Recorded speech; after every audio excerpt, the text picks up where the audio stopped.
Have you ever purchased something before and you were angry about the fact that you had to purchase it because it was expensive or you just didn't want to let go of the money? Think about this. You have an unconscious mind, and every time you make a decision or you do something, you send a signal to your unconscious mind of what your truth is. So every time you don't want to pay for something, whether it's groceries that are expensive, oh my God, it was $60, I thought it was going to be $12. And you're like, but you hand it over anyways, or you're angry about something when you're paying for something. Anytime you have that type of energy around your money, all you're doing is signaling scarcity. You're signaling scarcity through your nervous system. You're signaling it to your unconscious mind. You're affirming the reality that you do not live in an abundant world. And every time that you affirm that reality, you step into that truth more and more and more and more and more and more. It's kind of like, when you're little and you think there's a robber in your house, or maybe, you have a kid and they thought there was a robber in the house, or they thought there was a monster under the bed. What happens? When you think, I can think of myself as a child thinking there's a monster under my bed. I'm screaming for my mom. My hands are sweaty. My heart's beating. I can't sleep at night, And what's happening? I've assumed a reality and it's become my truth. My nervous system has made it so. My actions have went in line with that. I'm curled up in a little ball. There's not really a monster under my bed. It's not my truth.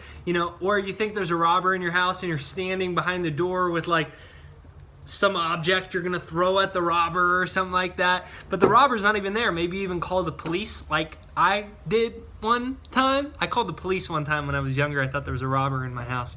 Has that ever happened to you before? Well, what's happening? You've thought something was true and you've assumed it as your reality. Therefore, you're living out that reality as if it was true. We do the exact same thing with our money. So if you want a greater cash flow in your life, if you want a better relationship with money to do good with, to go, serve new people, or to go feed the homeless, or to travel, or to put your children through a better school, or to not stress as much, one of the first steps that you can take today is to be grateful rather than resentful when you spend your money.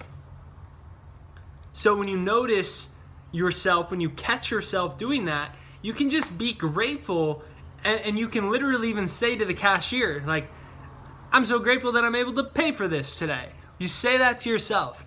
And what happens is you slowly step into a greater relationship with money. Think about it.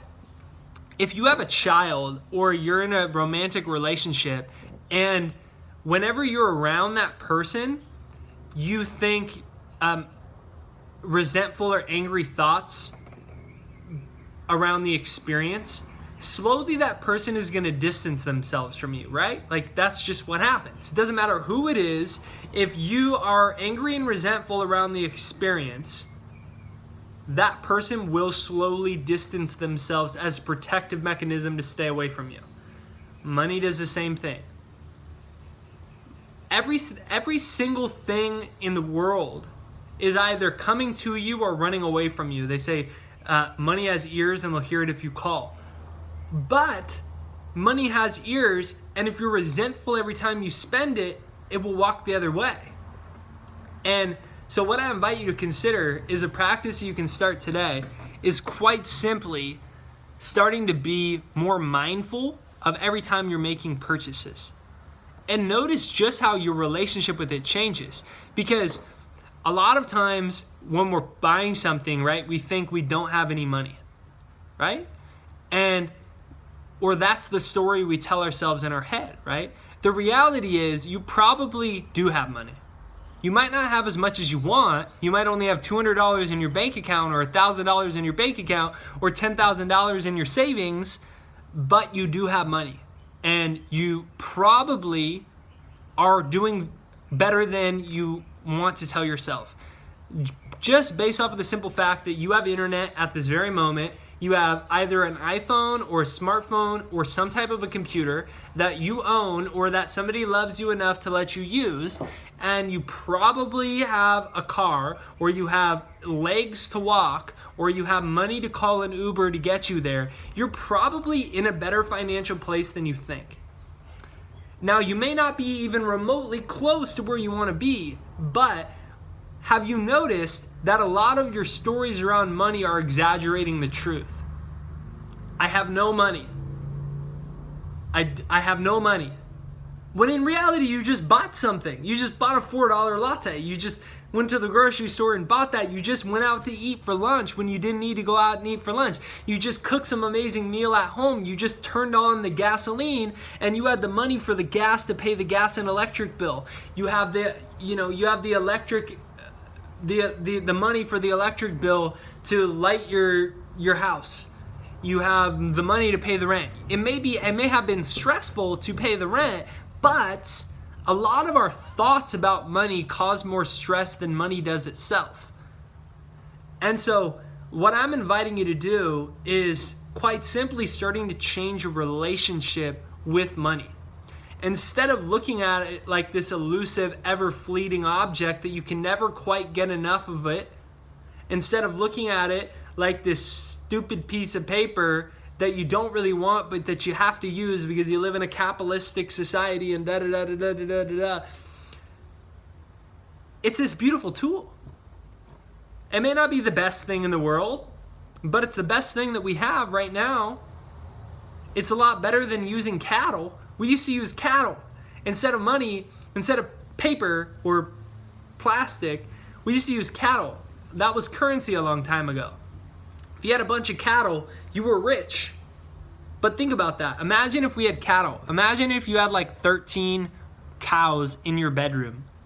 You probably wouldn't be able to sleep at night because it would smell bad. It'd smell like shit, right? So we used to use cattle, but it got hard to transport, so we switched to coins. That got hard to transport, easy to steal, so we switched to paper. That got hard to transport, so we brought in another form of currency, which was plastic cards. Then we went to basically moving at the speed of light, where you can do PayPal or click a button, or the bank clicks a button and it sends $10,000 to the other side of the world. So all money is a medium of exchange. It actually is very valuable because if you bought, let's say you bought, I was a massage therapist, or let's say I was a massage therapist, and I charged $60, but you valued Nike shoes. You love Nike shoes. You collected them, and you said, "Well, I'll just trade you for Nike shoes. These are $70 Nike shoes, so you're actually getting a good deal." And I said, "No, I don't like Nike shoes. I like health food. I really want some new green powder and vitamins. So I want the money so I can easily transfer it to what I value most. I don't want your shoes." And you said, "But these are worth $70. And I said, "Yeah, but to me, they're not that valuable. To you, they may be like very valuable, but to me, they're not. I don't want any shoes. In fact, I don't even have shoes on my feet right now." So all money is a tool for you and me to exchange for the things that we find most valuable. For some people, it's a nice house. For some people, it's a nice car. For some people, it's a watch. For some people, it's putting their children through school. For some people, it's healthcare, or for someone else, it's health food. For somebody else, it's vacations. For somebody else, it's technology and iPhones. Other people, it's books. I have this phone sitting on books, and I'm so grateful right now because I have the money to buy all of these books, and I'm so grateful that someone was able to write these books and that I was able to buy them. And when you change, do you see that? Do you see how when you change your relationship and the way that you talk about money, you move from a really constrictive place, a really restricted place, to a more optimistic place? Now, that's not the end all be all. That may not, and it probably won't make $1 million show up in your house, but anything that you have a negative relationship, a negative thought relationship, a negative thought pattern with, it's very hard for that thing to show up in your life in surplus, or for you to even notice the surplus if it was there. Which is the crazy thing. The surplus may be there, but you may not notice, and you see that with people that have a lot of money, but they still feel like they don't have enough money. Right? So what I'm inviting you to do is a couple simple practices. When you start making your purchases, see if you can start feeling gratitude. Like, think about, you're putting more money in circulation. You might be that cashier or that owner of that store. You might be helping them put their child through school, or you might be helping them pay for gas so that they can go help their sick mother, right? Nonetheless, it's a good trade because money actually loses value every single year due to inflation. I think it's 4.6%. So money is technically debt. That's all money is. Because if you had $10,000 sitting and you didn't spend it because you were like, I have $10,000, why would I spend it? I'll be rich if I hold on to it. And you held that for 5 years, that would lose its value by 4.6% every year. So your money would technically be debt because you didn't trade it for a real asset.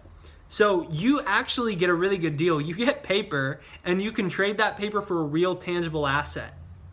So actually, money is really cool. It's actually this really cool tool. It can help you with whatever your highest values are. Whether it's to go build a commune and live sustainably off the grid, or you want a Ferrari, or you want a houseboat, or you want to help pay for underprivileged children's scholarship.